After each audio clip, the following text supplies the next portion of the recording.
Welcome to Holden Space. I'm your host, Holden, and yes, the pun is absolutely intended. This is the podcast where I hold space for literally anything. Deep thoughts, weird dreams, awkward moments, existential spirals at 2 a.m. Yeah, we got time for that.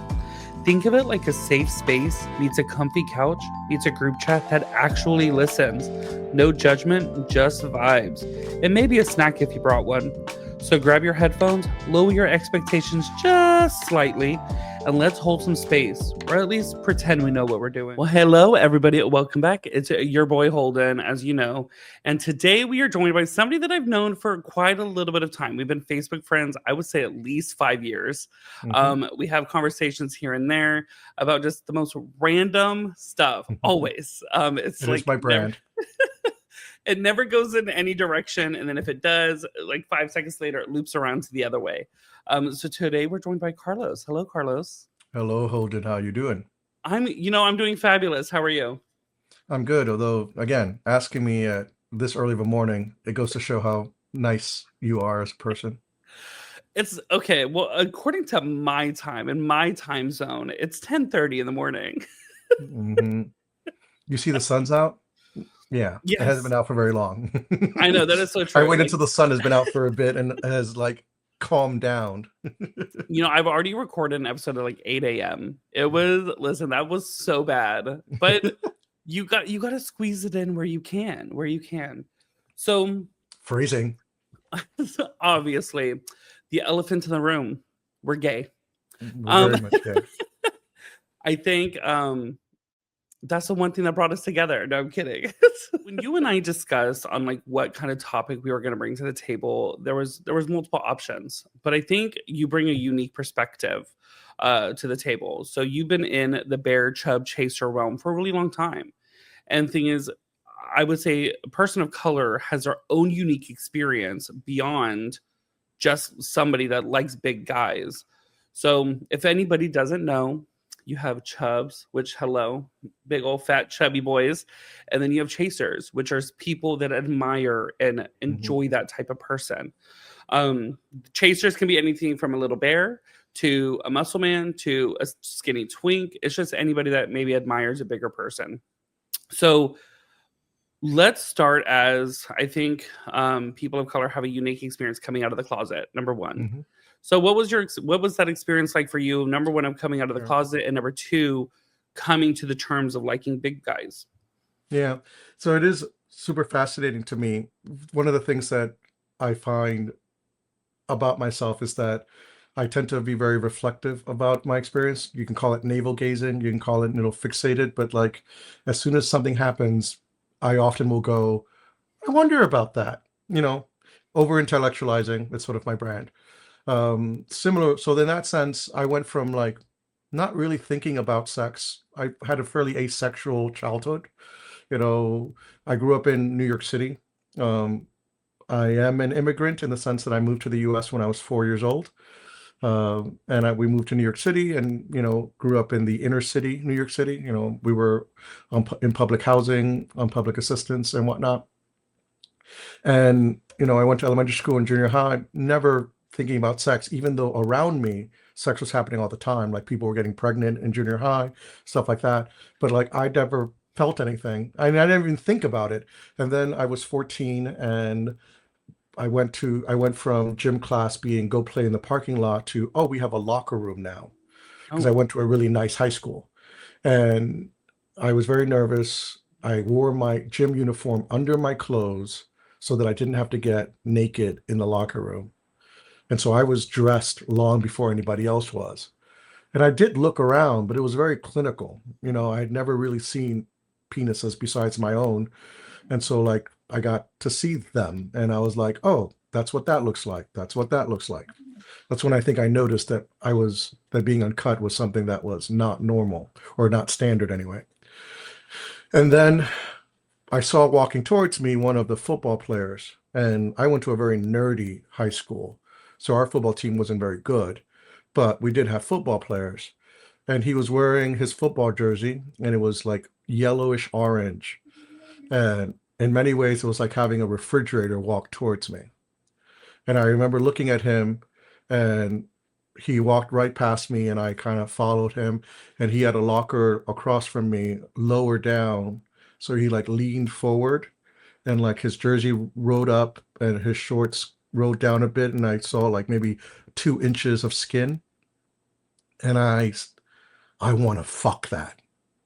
And I actually looked around wondering if anyone heard me. I said it in my head, but it was so loud that I thought I said it out loud. And in that moment, I was 14. I was like, oh, I'm gay and I like fat dudes. And then this was 1994.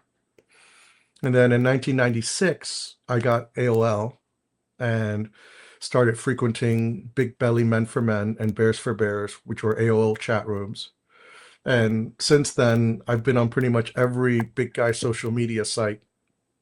And when I moved to Chicago in 1998 for school, I came out to my college via an email. I wrote this long letter and emailed it to my college listserv coming out. And by that point, I had already had some interactions with people in the community. And when I would go home to New York, I spent the summers going to, there used to be a chub night every Thursday at the Lore in like the meatpacking industry. It was like an old meatpacking plant that they converted into a bar. And so I was 19, 20 years old in bars, meeting guys. And I started going to bear events when I was like 22 and did that almost all the way till 2020. So 20 years. I was on LiveJournal, and I'm not someone that shuts up. And so I was always kind of loud and present and engaged in a lot of conversations. And so like for a while, I was very prominent in the sense that you always saw me. And that's the bit about the person of color. And many times in retrospect, I realized I was often the only person of color in a lot of settings.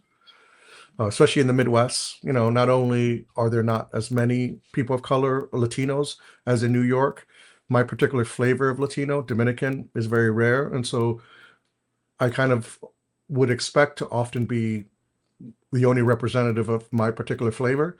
But then when I would go to bear stuff, especially in places like New York or Indianapolis, Columbus, Wisconsin, and so on, St. Louis, when I would go to Southern Florida, not like that. Texas, not like that. Southern California, like that. But go to a bear run in Portland, Oregon, Seattle, Washington. Often it was me and one other dude. I used to refer to him as Latino Chaser number 1, and I was Latino Chaser number 2. Everyone knew him.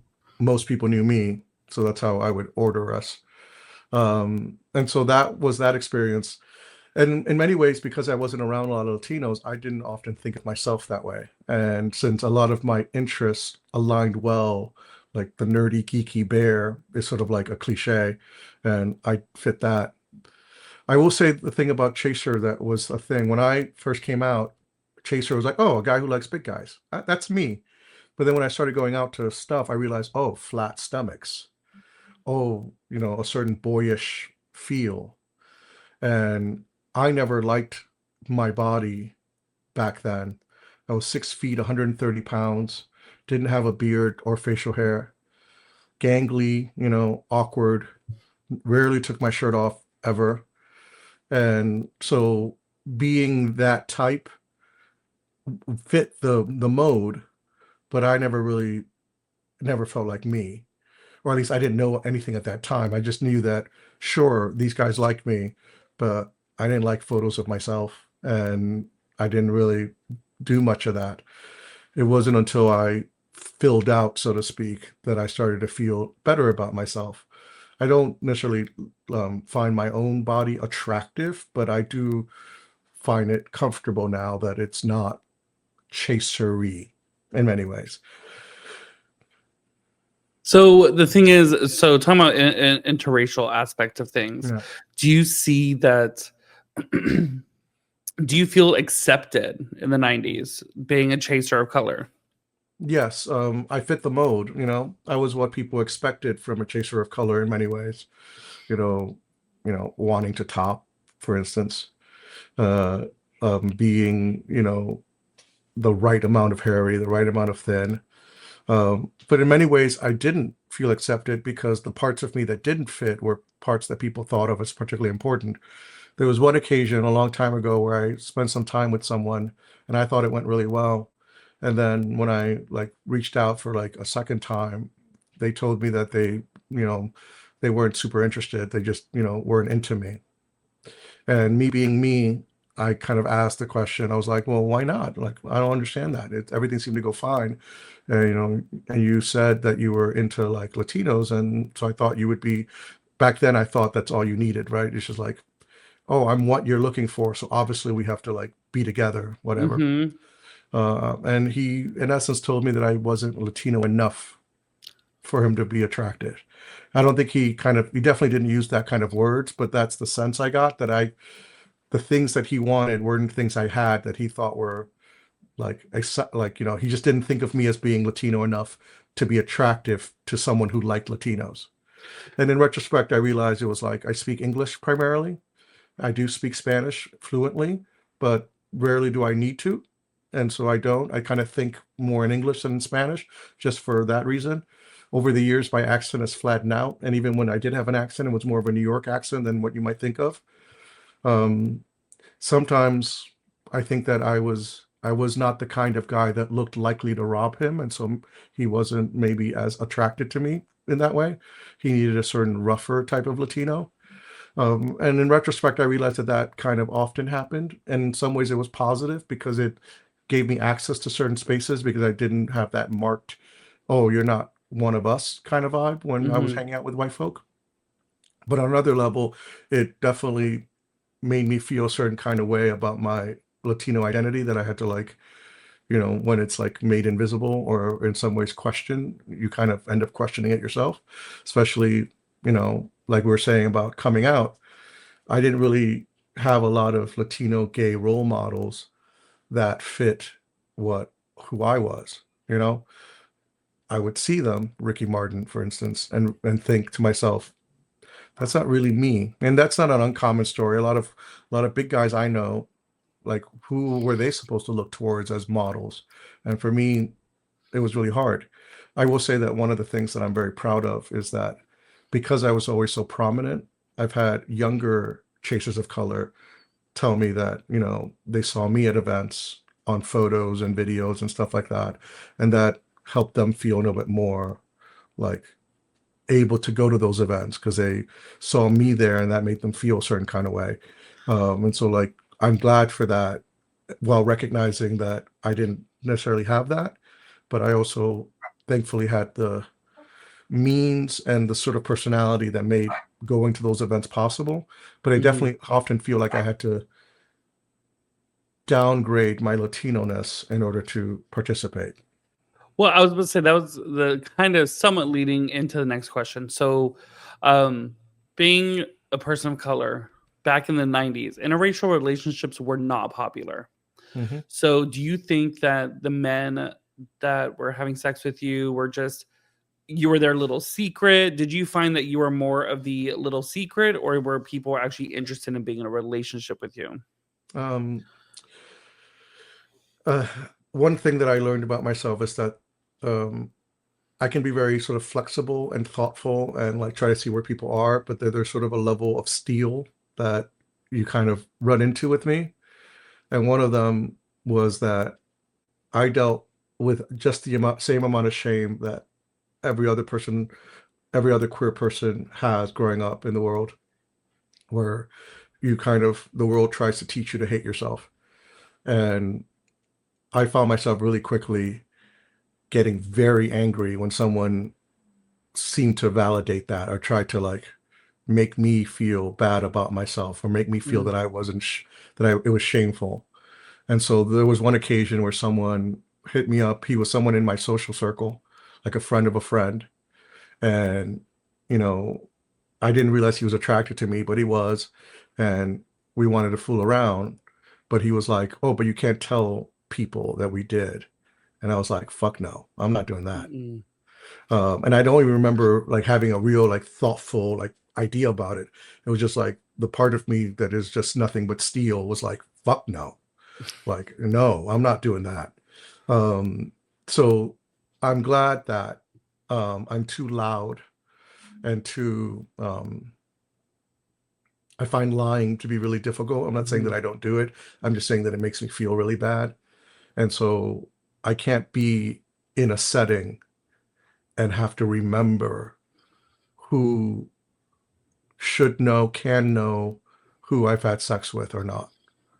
Like, Of so, course. oh, we can have sex, but you can't tell anyone we did. Or, I'm like, I won't talk about it because it's private or it can be private, but I'm not going to tell someone no. And I'm not going to pretend that we didn't.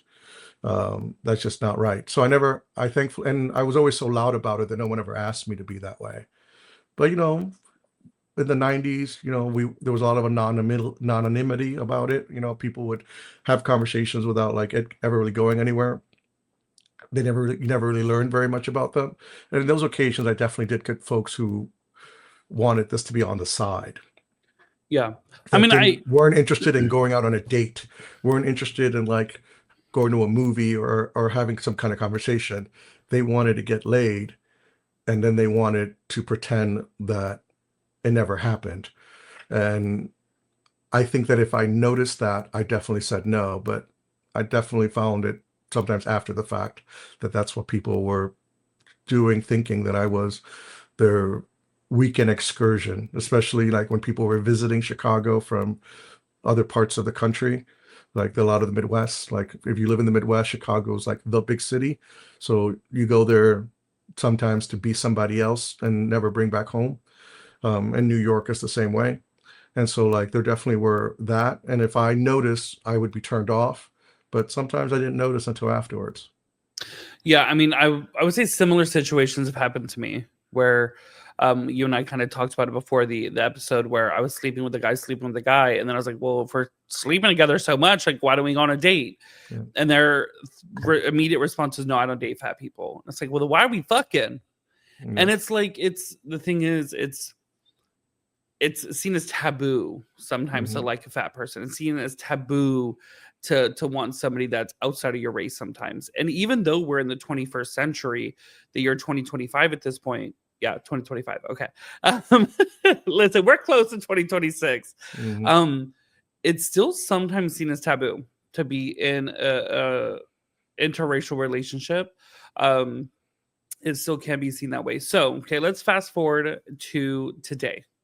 You said you were kind of going to bear events till 2020. Of course, you still have a lot of friends that are in the bear scene. So, what do you notice now within the interracial culture in the current chub chaser world? There's a line that I remember reading that if you meet, if you move to a city and meet one interracial couple, stick around, you'll meet all the other ones. So it's a very small pond, and there's a lot of like closeness because in many ways, other folks aren't going to be able to like relate to the relationship you're having. Um, this is kind of intense in many ways, the subject matter, because a lot of it is, I sort of like came to recognize a lot of things about it in the last few years. I wrote a spoken word piece story a couple of years ago about the title was Dear White Ex-Boyfriends, What My Internalized Racism Meant to Say. And in it was a recognition that as the world gets scarier for people of color, and it has since, 2020, 2016, let's say, uh, being with a white guy can become a place of safety. It can become a way to be safe. I wrote a political satire sketch when I was in a writing class where a presidential candidate was announcing uh, his like signature legislation. One of the pillars was going to be that every person of color will have access to a white man to marry, so that there's always someone in the house that can save them from the police. That we would be forced to, be with white men as a way to find safety. So I think sometimes there's a lot of that where, because brown on brown love is also taboo. It feels like sometimes, So there's this conflict. You are often the messaging is always that we have to date a white guy in order to be legitimate, but it also means that we have to sacrifice our own self. Um, One of the things I wrote, or at least have been writing, is what if I only dated Latinos? What would be different in my life if I only dated Latinos? And one of them would be that my name would be pronounced correctly. But another one would be is that I would be choosing me rather than choosing not me. And what would that be like to have a home that was mine all the way down, but then realizing that that home won't be as safe as a home with a white man. And so I think that's what happens now that is unique than what I experienced in the 90s and the 2000s is that there is this, if I keep my house brown, that means that I put myself in danger in a way that dating a white guy. But at the same time, I recognize that when you're the white dude, if you dump your brown boyfriend and start dating a white guy, your life immediately gets easier. And immediately you have less to deal with. There's less of requirements, expectations, obligations. There are not, I won't say less, right? Commitment is commitment, but the list shifts. It's a different list than the one you had before. And something that seems more prominent now that I've always talked to with my fellow sort of chasers of color is, we get dumped or someone stops being interested in us. And then the next person they date is a white dude. And that's the one that they stick with, you know? Sometimes they're sort of a person of color, but, not in the ways that would hurt, you know? They're the safer people of color.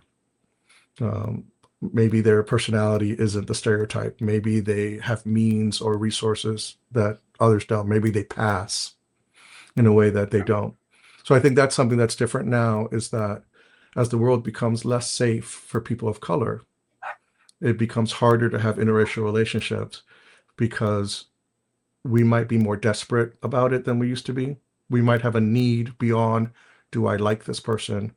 Do I want to build a life with someone? It becomes more like, this is how I can be okay. Or, it's not, by the way, it does not help you at all. But, when you're feeling a little persecuted, attacked, you start trying to figure out what to do. I used to have this line that if you don't feel safe, you can't feel anything else until you feel safe. So everything you do is about feeling safe again. And once you feel safe, you can start having actual feelings. But until then, all you can do is try to fight or flight. You're in survival mode. So I think that's sometimes a little different now than before, is that interracial relations are more complicated, and they were already complicated to begin with because there's sort of an element that makes the safety element much more on the surface. Whereas before, maybe it was more subtext, you have your own internalized shit and the world tells you shit. And so you seek out relationships that make you feel better. Now it's even more intense, I think. So coming from it from the other side of things, because of course I don't think anybody recognized yet, but I am white. But the thing is, so I'm currently in a interracial relationship. My prior two partners were white, and I find being in an interrelationship actually makes it more difficult for me because, maybe it's maybe not so much because we're interracial, but maybe it's because we're multicultural as well. So this person moved to America when they were like 30, I think it was 35. And so they brought over their culture, their family dynamic, their the way they live their day to day. And me, like when we're living together, he's like, no, we need to do it this way. And I'm like, hell no, we need to do it this way. So we find like culturally with how we expect our partner to do things or how we treat our partner slightly different.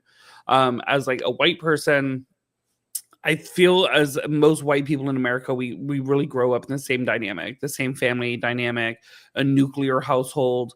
Um, um, Usually, unless you're like upper class, so if you're just a middle class family, I feel we normally get brought up the same. The expectation is the same out of us as children. So, in what we see our parents do. So then, when we come into a relationship, we kind of expect the same things out of each other, rather than like many other cultures, they see the mom taking care, nurturing the family, cooking for the family, cleaning.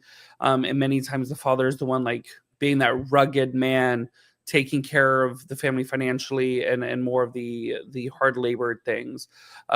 So for me at least, and like also the way we speak to person. A white person, listen, I can go off on a white person and I can call them all kinds of names and they're like, okay. But if I try to go pop off on anybody of color, oh no. They're not gonna take any of it.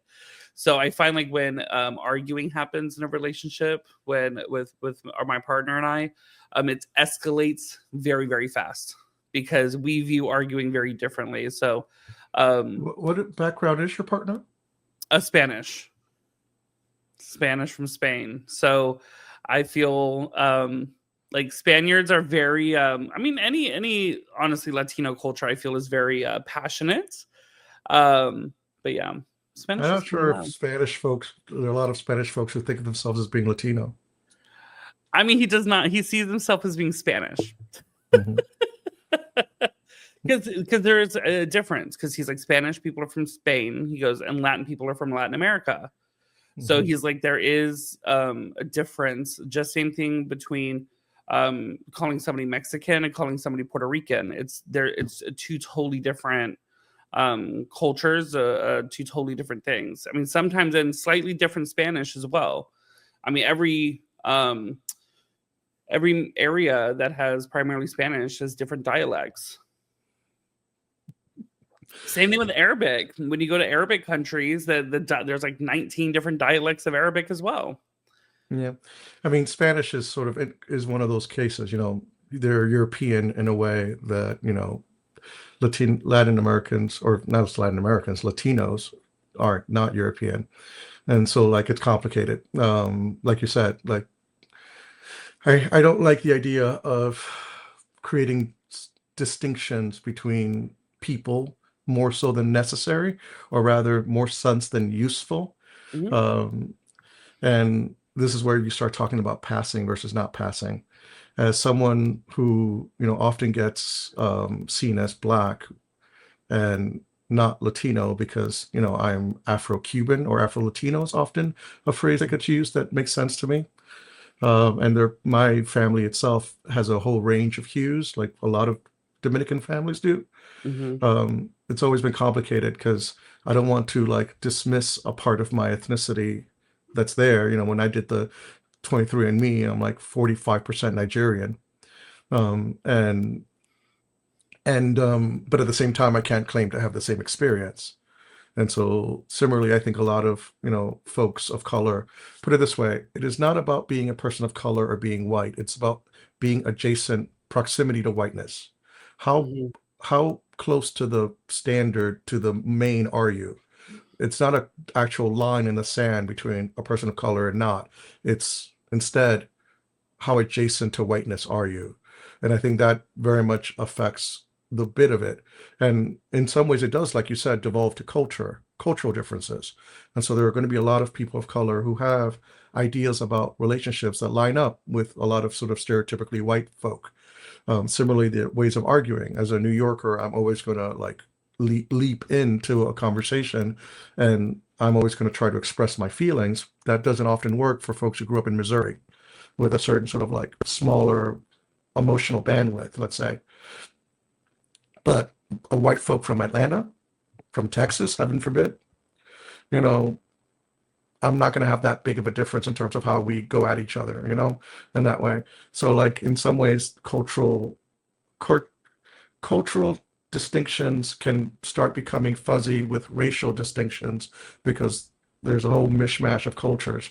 And I think it's helpful for everyone to sort of like recognize their challenges with their partner and recognize that those challenges are not only unique to them because they're two unique people with two unique histories, but also going to be unique within people who have the same ethnic background.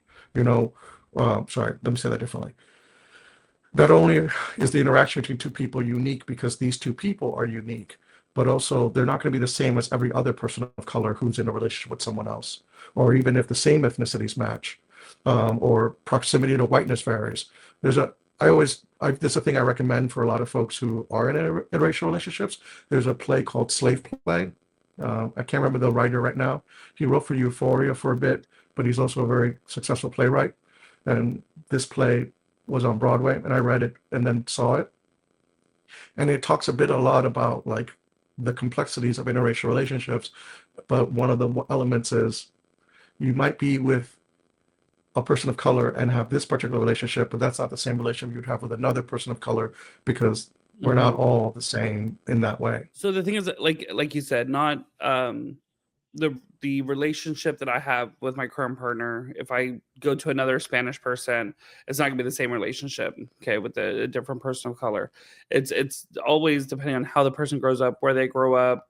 There's so many factors involved. Say with you, just because you're from the Dominican Republic, if I got with you, I would have a different experience than if I went to the Dominican Republic and had a relationship with somebody that's currently living there, that's spent their entire life there as well. So there's going to be a huge difference in that side as well. So flipping over to back to the Chub Chaser Rum and Bear event. So what I will say I've noticed is I've been to TBRU, okay, like twice, I believe, and I have been to Cannonball-ish adjacent.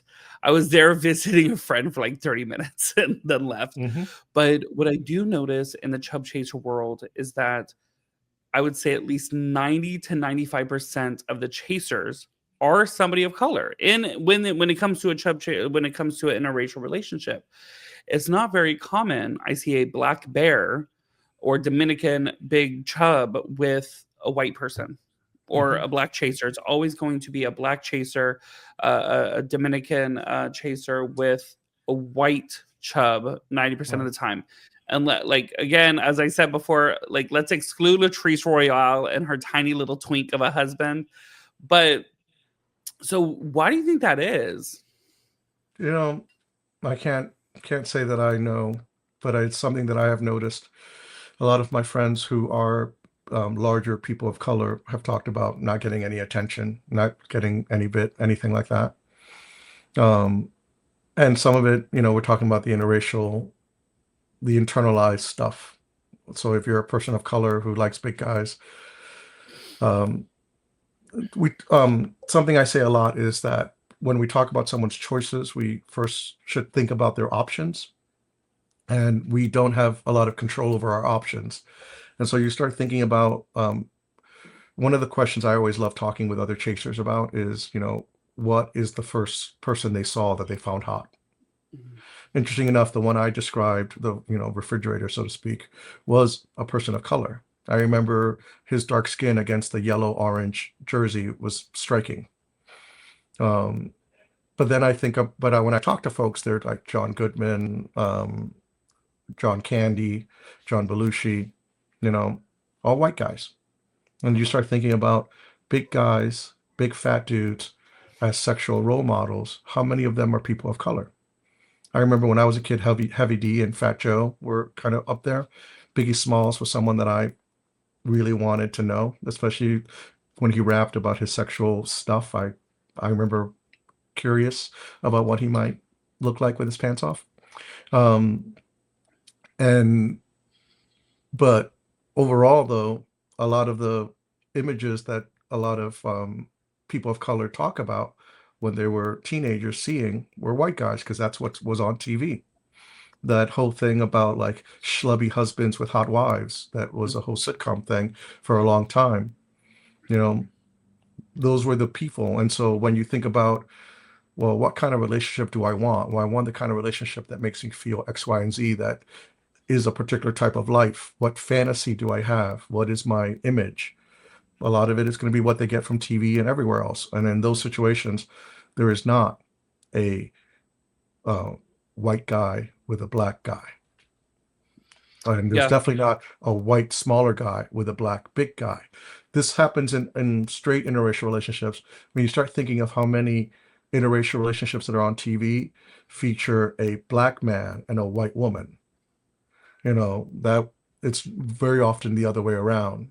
That's viewed as beyond the pale a bit. And so on.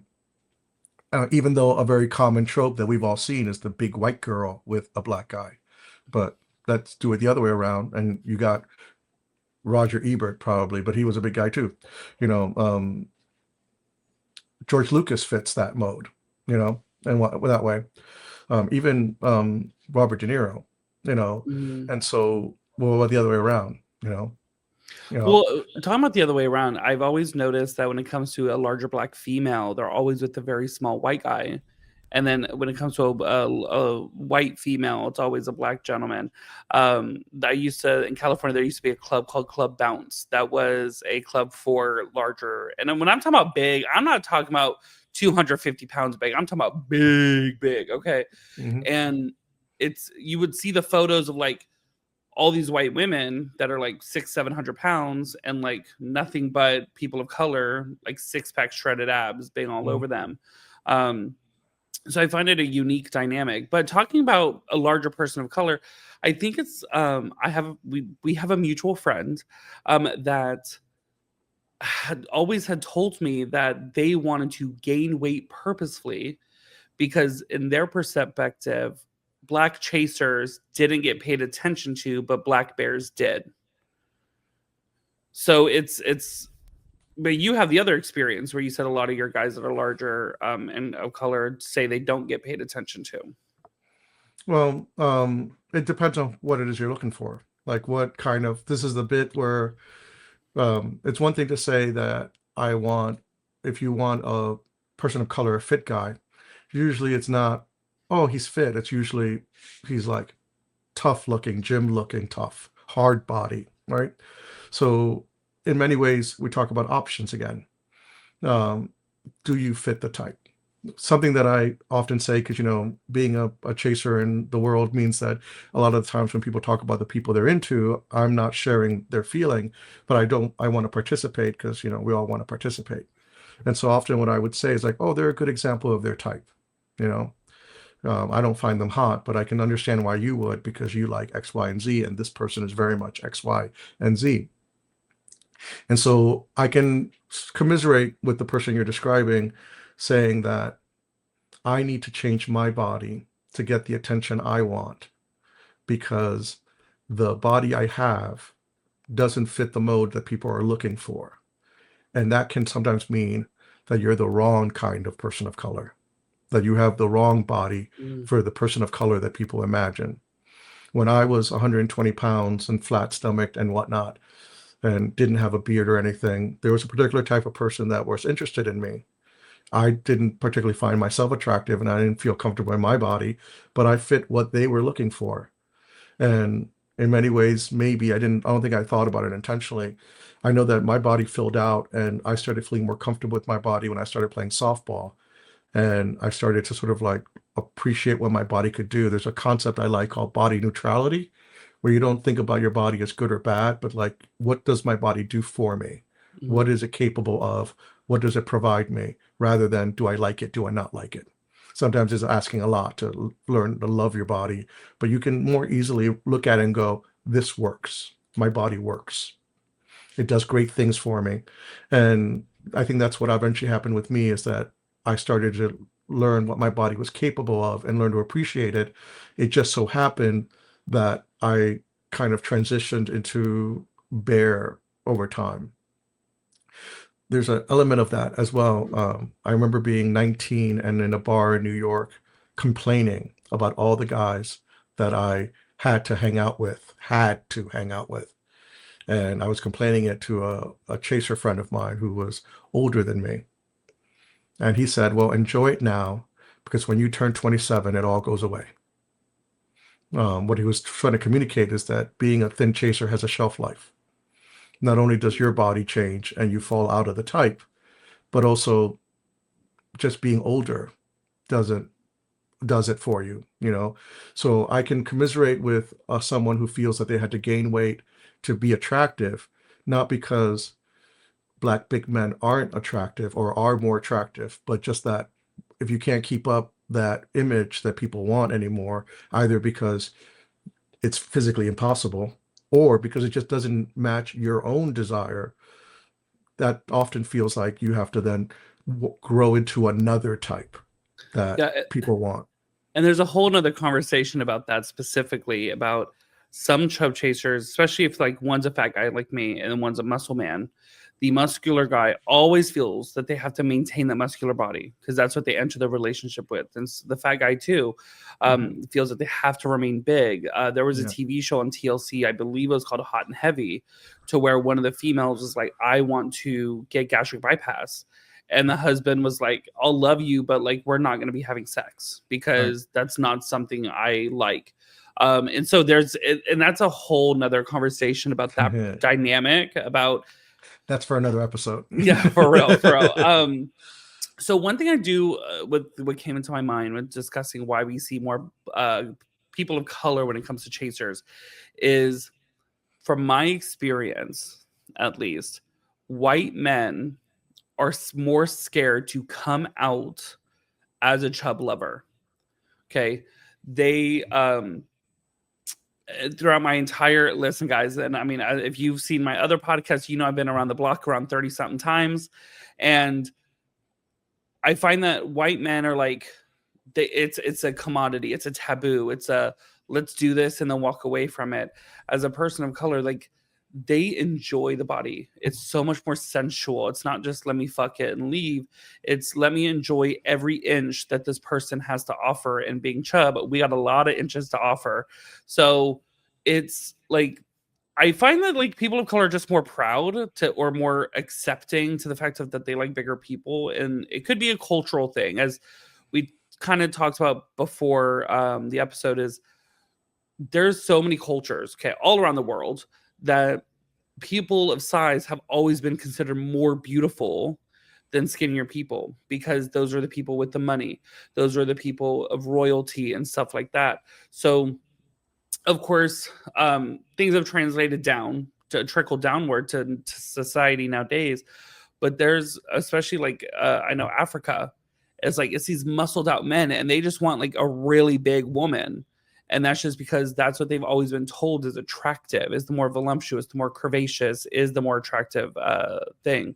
So maybe we don't see as many white chasers because they're just more scared to bring home a 450-pound man to their family. Yeah, I don't like generalizing too much. It's one thing to like, I think it's useful to talk about things in generalities, but I always want to like carve out that section where we're talking about archetypes, not people.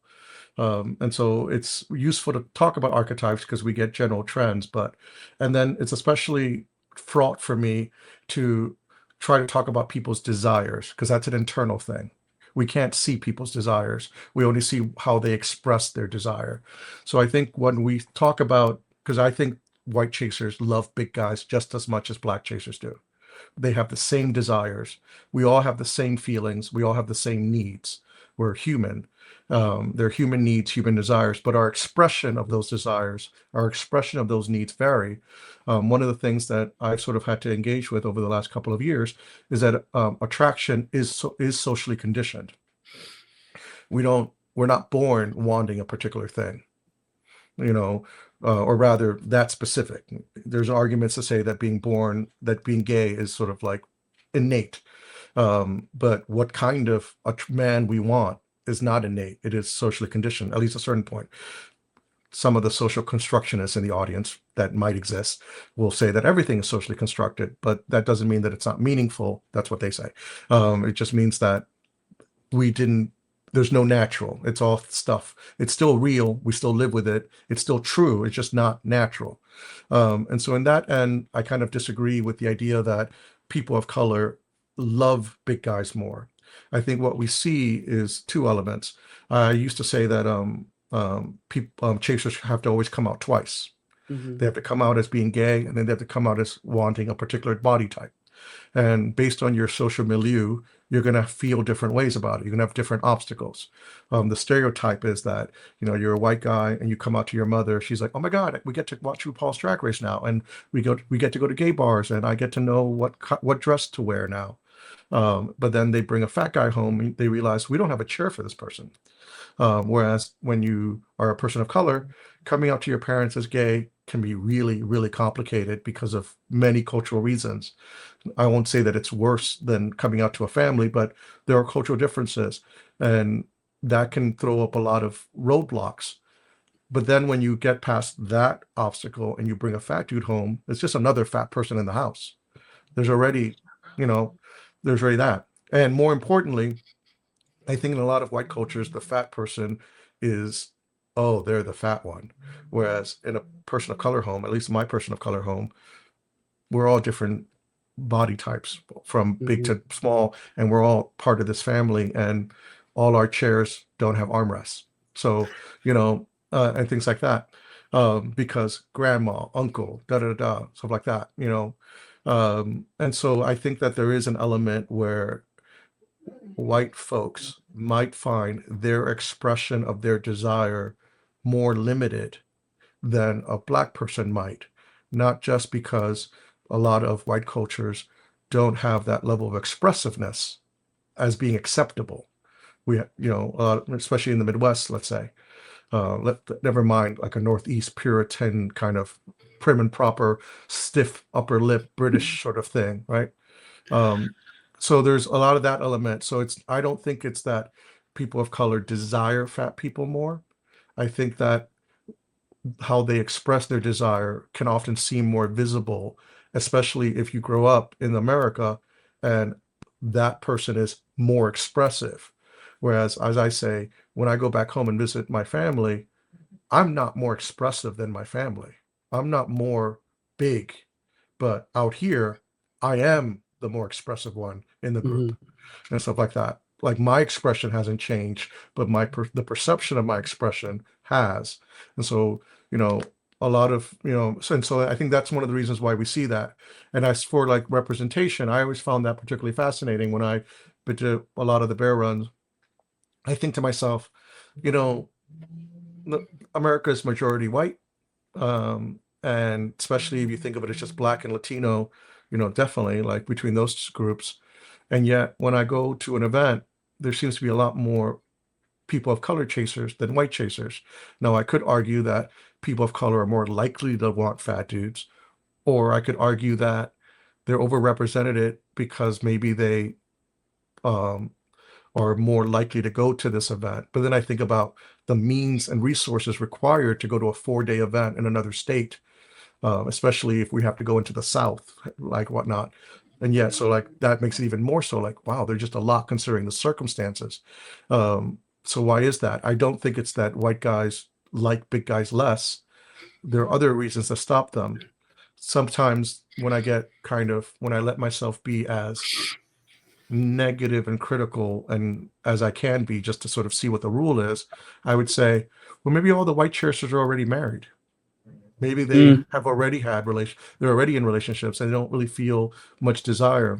They're not at a bear event because they're hanging out with their husband in Provincetown or on the Bay or on the Cape, or they're hanging out with their families at some big family dinner, whereas the person of color has to go to this event to get the kind of attention that they're looking for, like, in that way. So I'd be curious to see if we were to do a survey, which we won't do because one of the worst things to do with gay people is count them. Like bad things happen when people start counting us. Um, I'd be curious to see like how many people of color are in relationships versus how many white folk are in relationships. How long have those relationships lasted? And so I think there are a lot of societal reasons that cause the representation to be the way we see it as, not necessarily internal, innate characteristics. It's in some ways not our culture that is creating this expectation, this perspective, but the culture that is allowing us only these options to choose from. And so hence that's the options people see, So I think that's some element of it that works there. It's a lot of different things that kind of mix together about it. But I definitely lean away from saying that our desires are different because that to me feels a little too determinate or arbitrary or Mhm. not stereotyping, but it limits our individuality and the dynamic nature of it. Heaven forbid that like we talk about sexuality being a spectrum. Maybe loving fat dudes is also a spectrum. There are a lot of guys who say, I don't have a type. I just date whoever I feel a certain way with. Sometimes it's fat, sometimes it's not. Versus someone who says, I can't even imagine being with a skinny guy. in that way, and so people are going to feel all kind of ways about that. There's also, if you want to get more dark about it, maybe the white chasers have more options, and so Yeah. they don't show up as much. Maybe they can be fine with other body types or get other benefits from it, whereas the black folk, they may not have those options available to them. I don't want to say that big guys are like options of last resort. That sounds horrible. But I'm sure you've met folks who might have communicated or in some ways expressed upon you that they're calling you at 2 a.m. because they didn't get what they were going out for that night. Mm-hmm. I definitely have had friends, big guy friends, who talked about feeling like they are the fallback. They're the ones who get calls when someone can't find someone more socially appropriate. No, and for sure. I mean, and the thing is too, though, it goes for Black people. They have to, or any person of color, really, they have to go through the profiles that say no fats, no femmes, no blacks, Yeah. no Asians. So I Right. mean, it's sometimes we're both kind of seen as a last resort because we are the minority. Mhm. And so, as you said, maybe they have to go to these events to be able to get what they want. As maybe white people, they don't need to travel as far to find a fatty in the local area. So and then the whole was I have found interesting recently, and we'll have to close the episode, is a chaser stating that they don't like other chasers is seen as totally acceptable. Okay. But a chub uh, stating that they don't like other chubs is seen as fat phobic. So the thing is, we have preferences. Yes, I am okay with a thick man. I'm okay with a muscular man, a skinny man, but I could never date somebody my size. It's not something like, yes, I'll play with myself in the mirror, okay? But like when it comes to my partner, I like the contrast. right. So, but just saying, chaser for chub is fine, but like chaser's not for chaser, but if a chub's not for a chub, that should be acceptable as well. Well, this is the thing about like the phrase chaser, right? It is not an identity. It's a desire. So it's really hard to like if you define yourself as a if you define yourself by what you're into, not dating what you're into seems contradictory. Like a chaser who wants another chaser, but they're neither of them are chasing in that Yeah. context. So I think that's what creates that conflict about a chaser who goes after another chaser having their identity question is because their identity is defined by what they're into. Chub just means you're a big guy. It has no connotation by definition that they would like a particular body type. Mm. We've assigned that. Like one of the things that has changed in my time in the community is that it used to feel like a junior high school dance where the big guys were on one side of the room and the thin chasers were on the other side of the room and no one was in the center. It was either you were one or the other. I think as the attraction of big bodies became more common, more prevalent, more visible, not common, because people have been wanting fat dudes forever and ever and ever and ever.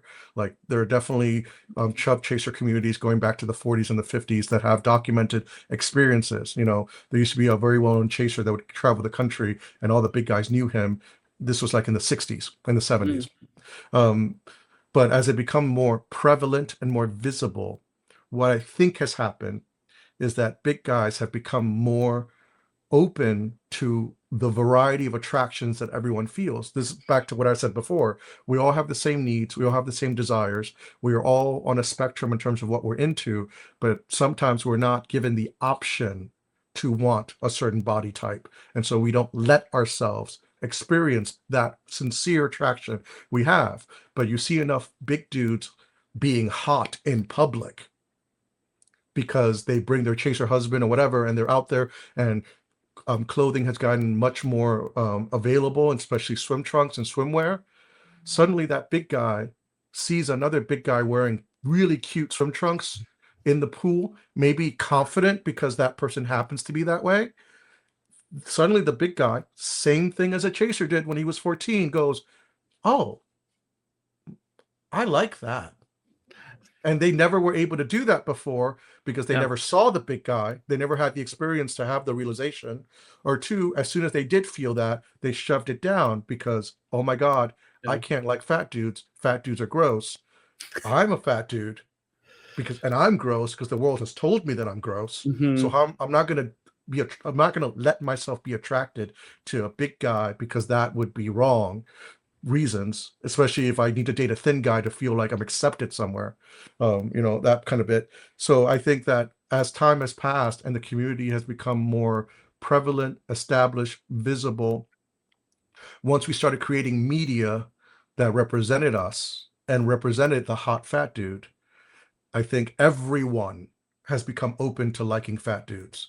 And since Chaser defines what you're into, not anything else by Mhm. definition, when they date other thin guys, it's like, oh, that's a conflict there. That's because we're limiting that person. We're saying, because you're a chaser, this is all you are.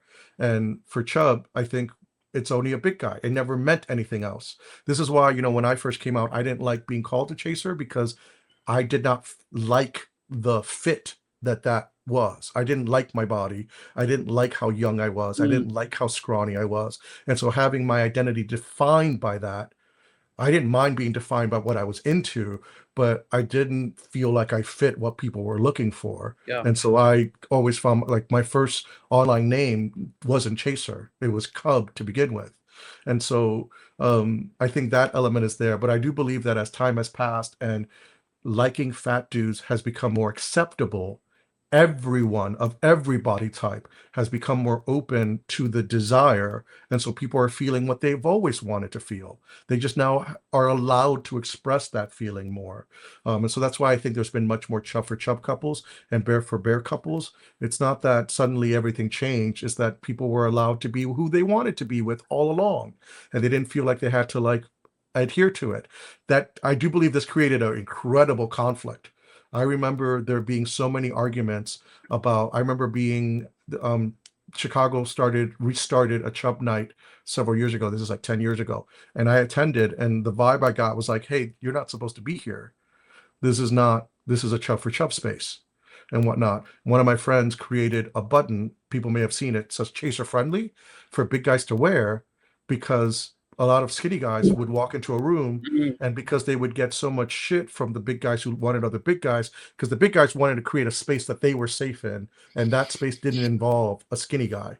And so a lot of my big guy friends were like, none of the skinny guys are talking to me. And a lot of my skinny guy friends was like, we don't know if it's safe to talk to you.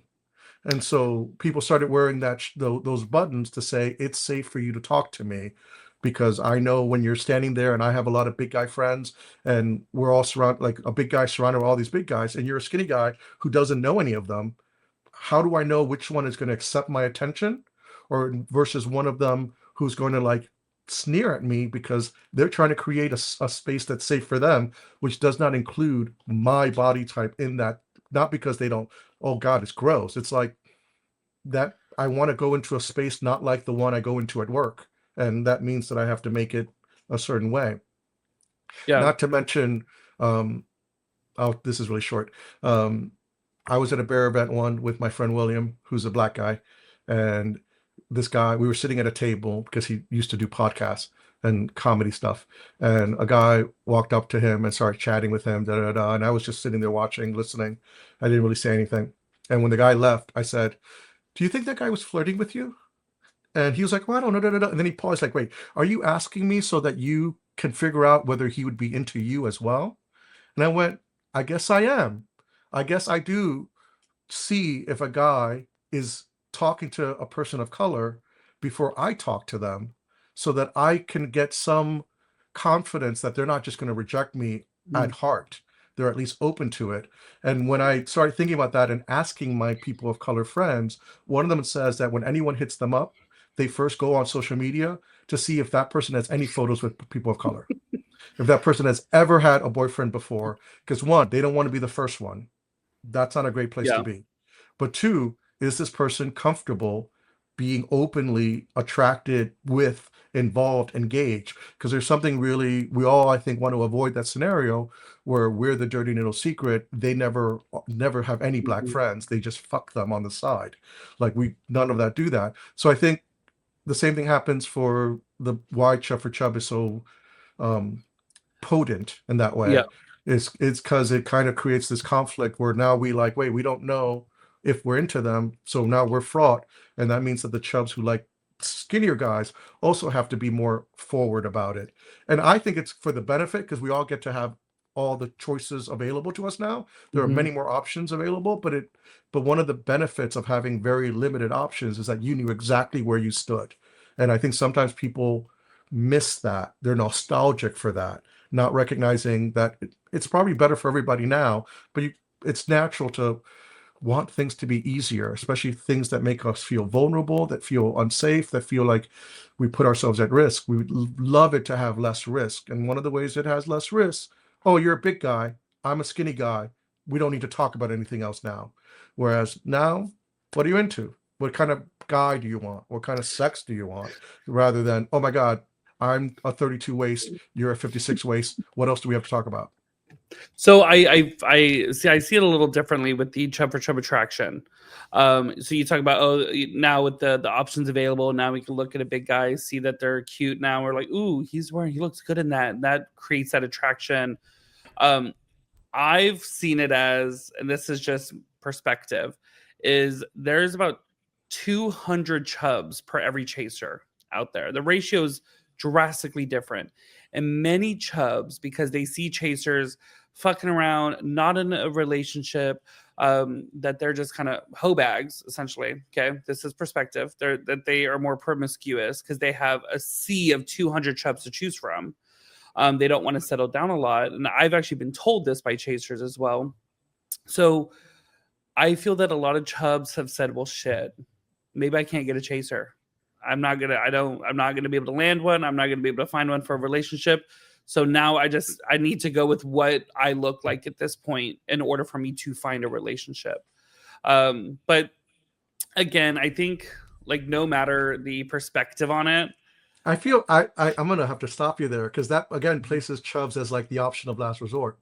One of the things that I love about porn, or rather, like one of the structural of porn, the reason why the money shot is so important, why it's the money shot, is because the logic is you can't fake a hard on.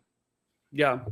And so the big guy who's dating another big guy and is having sex with them, they're not faking, they're not pretending, No, they for are sure. honestly attracted to that guy. Now, did they have a desire for skinny guys too? Maybe, possibly. Maybe guys are like a lot of other different types. And maybe some are, and rather than maybe saying they can't get a skinny guy and so they date a fat guy, maybe it's they have better relationships with the big guy than with the skinny guys they've met. They have more fulfilling, satisfying, wonderful relationships. Maybe they actually got the relationship they've always wanted. It just wasn't with the body type that the world told them they were supposed to be with. That's not so different than a chaser wanting a big guy. So in that sense, the big guy who's dating another big guy and the chasers who's dating, we're not having that different of a situation. Neither of us are settling for what we have or what we can get. Mhm. We just became more open to what we could be happy with. And if the big guy is with another big guy and both of them have hard-ons and are having sex, then you can't say that they are dating their second choice. They're Mhm. dating the person that fit them best in that point in time. That does not mean that I don't think guys are settling, but a lot of chasers settle too. A lot of chasers date guys that they're were not the ones they always wanted. And to say that a big guy who's dating another big guy possibly is settling implies that big guys cannot be the ideal for or only the ideal for a certain kind of guy. I think big guys can be the ideal for everyone. Just sometimes the world doesn't let us feel that way or express that way. But if you're hard with your husband, you want your husband. I mean, that is true. I mean, don't get me wrong. We could go on about this because, of course, we both have very different experiences. With you grew up on the more chaser end, going into more bear cubbish aspect. I've grown up more always on the chub side of things, Mhm. and I've talked to and spoke with many chasers that have gave me very vastly different perspectives on bigger guys dating bigger guys, why they don't settle down, and so on. So but of course, listen, this is going to be a podcast. We got many more episodes we can record on many other subjects. This one, it turned from interracial to more just chub chaser dynamic. But definitely, guys. But I do. but I do invite you for further episodes. Of course, as you know, this is going to be a very widely variety of topics, as you can already tell by the first few episodes. So, but I do appreciate you coming on, Carlos, and I'm sure we could probably think of something else, and you and I talk pretty naturally back and forth. So I assume we could figure out something else to talk about. Yeah, I'm always happy to be included. All right, friends, that's all the space we've got for today. Thanks for hanging out. Remember, the vibes are always free and the overthinking is complimentary. If you laughed, learned, or just felt slightly less alone in your chaos, hit the follow and stick around. There's always more space to hold. Until next time, take care of yourself, drink some water, and remember, we're all just winging it, but at least we're doing it together on Holden Space. If you want more ways to connect, please check out the link in the bio.